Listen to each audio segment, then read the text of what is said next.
Hi guys, welcome to another episode of Pointy Not Sharp. Today we're going to be discussing Yataghan style bayonets.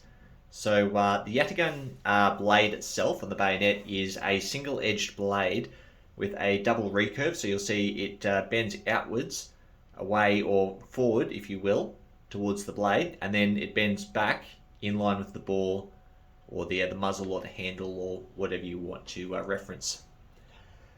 Now, when I was researching this, I was expecting to find one or two logical points and make a really short, sharp video that probably went for no longer than a minute or two. I didn't think there'd be much content in it. I was a little wrong, so bear with me. Now, the Yataghan bayonet was actually inspired by a sword used by the Ottoman Empire, also called the Yataghan. And it's believed that they first came from a small town in southwest Turkey called Yataghan. They were named after that town.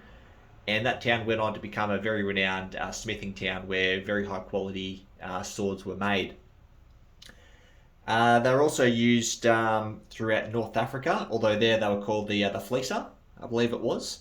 But the Ottoman Empire used these for quite some time, from the 16th all the way through until the 19th century.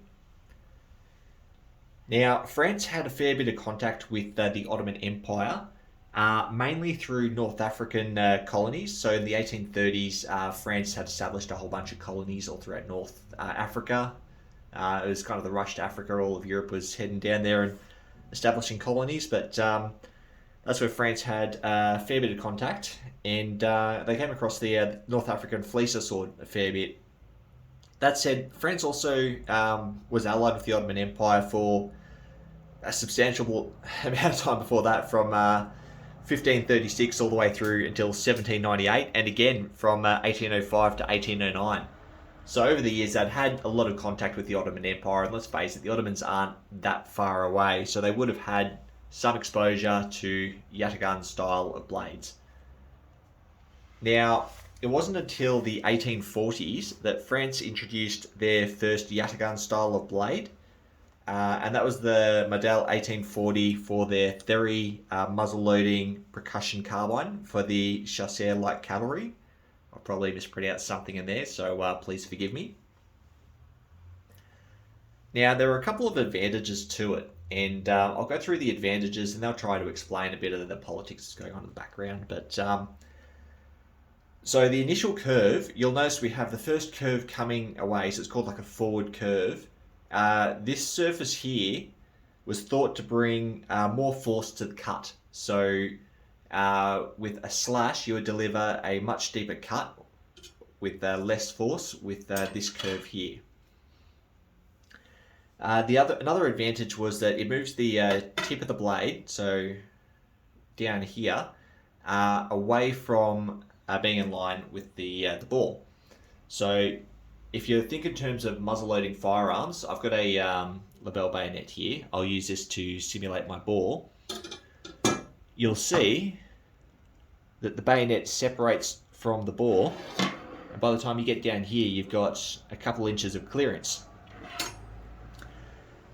When you're dealing with muzzle-loading firearms, you don't want the tip of your bayonet in line with the bore, because you're going to be using a ramrod and probably a ball remover to deal with the loading of the muzzle a fair bit. You don't want to stick your hand. So when you're ramming down cartridges, you're doing an emergency clean of a fouled rifle or bore, or you're pulling out misfired bullets.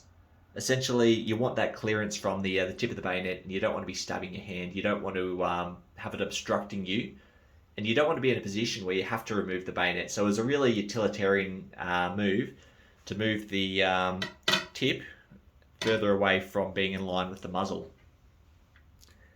Before I go any further, you probably recognise these here. I've got the saber bayonet for the model of 1866 Chassepot rifle here. Absolutely gorgeous bayonet. This is a Prussian captured and repurposed one, if you haven't seen that video. And over here I've got a model of 1885 Portuguese bayonet. Another one of my favourites. There's a couple other Yataghan style blades I want to get. I really want to get a Brazilian 1904, but anyway, I'll jump back onto the subject of the day. So There were three aspects of the bayonet that seemed to be advantageous. You got the recurve, which promoted cutting. You had the offset of the point from the muzzle, so you could use a muzzle loader without worrying about sticking your hand or removing a bayonet.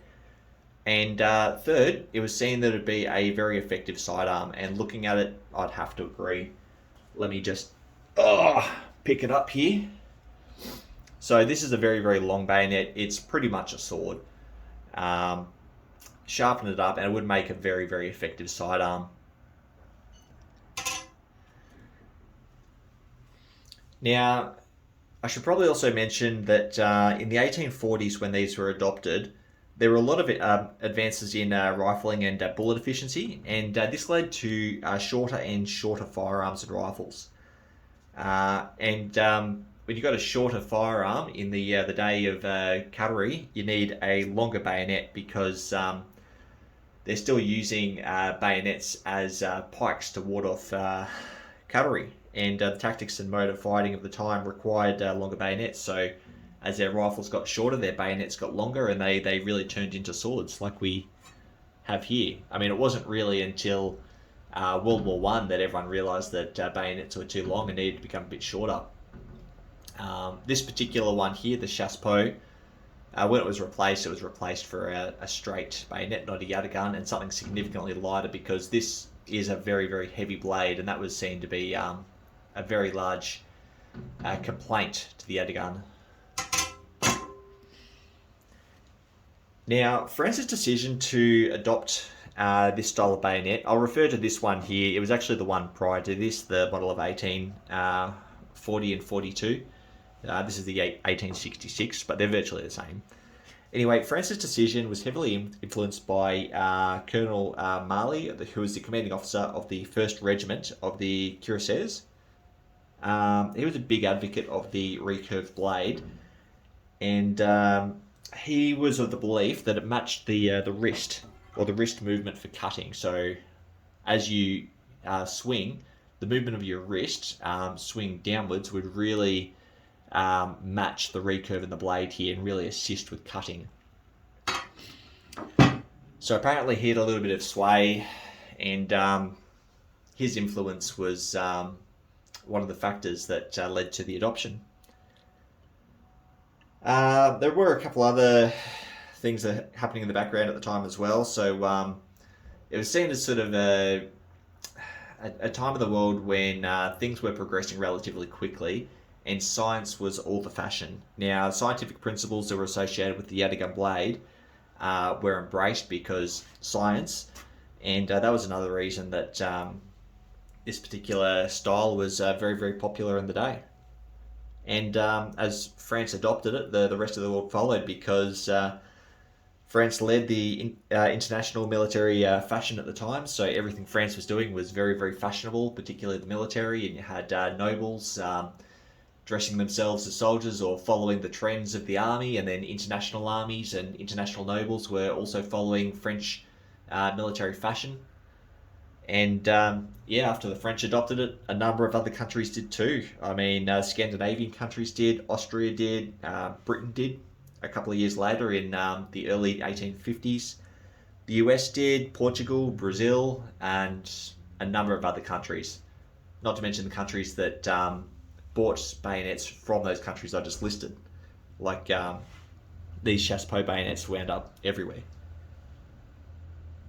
Now, they stayed in service for a little bit longer than they probably should have, generally about 40 to 50 years. By the end of the 19th century, they were really seen to be more of a hindrance than anything else due to their weight, and they were really seen to be a bit inefficient. So most countries discontinued them, some countries a lot sooner than others.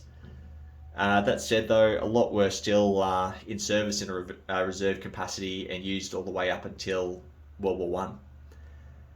And as far as I can tell, the last Yataghan blade that was ever put into service was with Brazil, and that was the model 1904 Brazilian Mauser bayonet.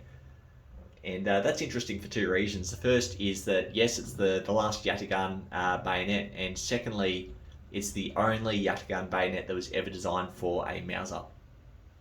So I believe Prussia or Germany was one of the few countries that never adopted a Yataghan style blade. Even if they did manufacture them for other countries, I'm pretty sure they did. But that's pretty much all I have to say about them. If I've missed anything, or any interesting anecdotes or anything like that, please comment below.